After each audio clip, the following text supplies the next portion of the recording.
Hello, I'm Mark Painter. Today, we're going to talk about Medicare Part D changes. I'm pleased to meet today with Michael Burnett with Kansas City Urology Care. I've been working with a number of folks throughout the years in coding reimbursement and practice management issues in urology. And this represents a new change that everyone needs to be aware of. So we thought we'd go over some of the overview today. And then we'll ask Michael a few questions as to what he thinks he's going to do and what the impact to his practice is going to be. First off, Michael, I wanted to ask, do you guys have an in-office dispensing for your patients? Yes, we put one in middle of about 2016 when we hired our first medical oncologist to see our advanced cancer patients. Okay, and so you've been working with the grants and that for a long time. And you've probably got a fairly decent workflow. And I'm kind of curious, how do you identify those patients that actually need those grants, subsidies, and assistance? One of our IOPD, we call it IOPD, in-office physician dispensing pharmacy techs, she will basically have them complete a questionnaire asking them about how much income they make, how many family members are in their household. And then based upon that information, she screens them for about 5 different foundations that we have found to be the most useful. So it's all done kind of a manual process. And she takes great pride in monitoring those patients on a monthly basis, and getting the text messages and getting them signed up for a foundation, when it's available. Okay. And my understanding as I've popped around the country is monitoring those foundations and the grant programs that are available is a heroic effort. It's a 24-hour a day job. I mean, it's to the point where um, it's kind of a joke amongst our group is, she'll get a text at 12:01 a.m. when money is available, and she clocks in and she starts getting foundation money, at 12:01 a.m. So that she can beat the East Coast staff that get there, at 8 o'clock, because we're not open yet. So yeah, she's on normal basis that she's up at 12:01 many nights trying to get foundation support for these patients. Yeah. Yeah. And that's not an uncommon effort that I see. The Herculean lift of very dedicated employees for urology practices around the country to help their patients Yes. have access to that. And so I'm kind of curious as you've started poking around on this, and of course we're all kind of predicting the future without knowing the exact reaction. What do you think the foundations are going to do differently now that we've got a $2,000 out of pocket cap instead of a $3,500 cap? I think there's a great benefit. What the foundations do, that's hard to tell. I'm still kind of pending that in the back of my mind. I do hope that, by the lowering of the 2000 and this new program, it will provide more funds for more patients, and that, we don't have patients going on a wait list. We don't Yeah. have patients having to make that, I can't afford that drug, cancer drug, that, this is going to give them the chance to, get the drug they need when they need it.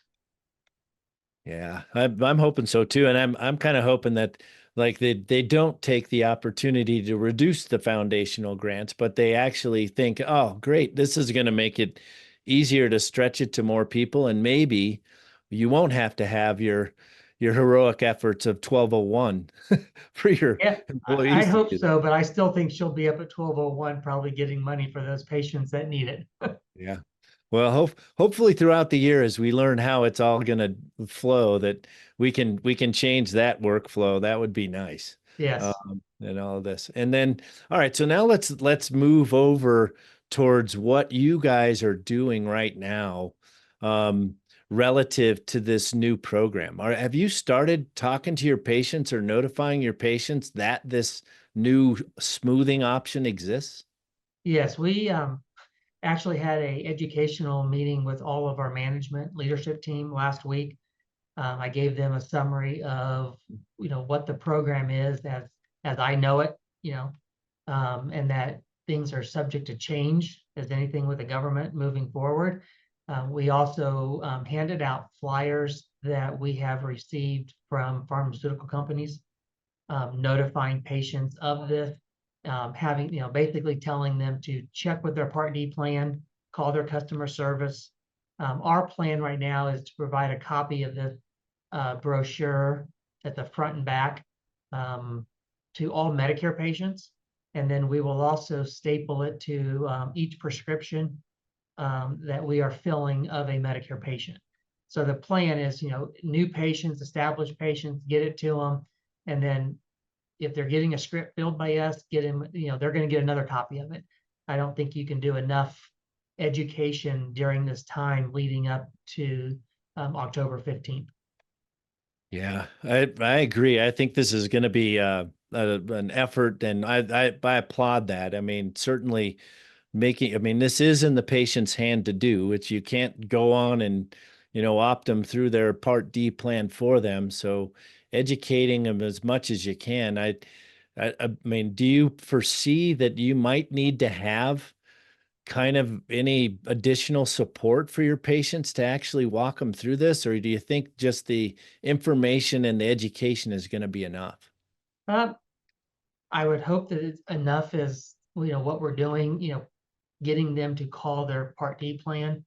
Um, Not sure that, practices as a whole can hire additional staff to handle this. I think a lot of it's going to be educating our nurses, educating our pharmacy techs, so that if they hear a question, if they're asked a question, let them answer it the best they can. But in the end, you're right. I mean, the Part D plan customer service reps, they're going to know the different drugs that they're on. They're going to be able to assist these patients a lot better than group practices are. And then the last one I'm gonna ask you is a little bit of a pivot on some of this stuff, but what we've seen around the country is a lot of times these patients that opt into Part D plans for their pharmacy benefits suddenly end up on a Medicare Advantage plan that they didn't know about or didn't understand. Are you still running into that with some of your patients? Uh, yes. I think we do see that quite often. They just think they have Medicare.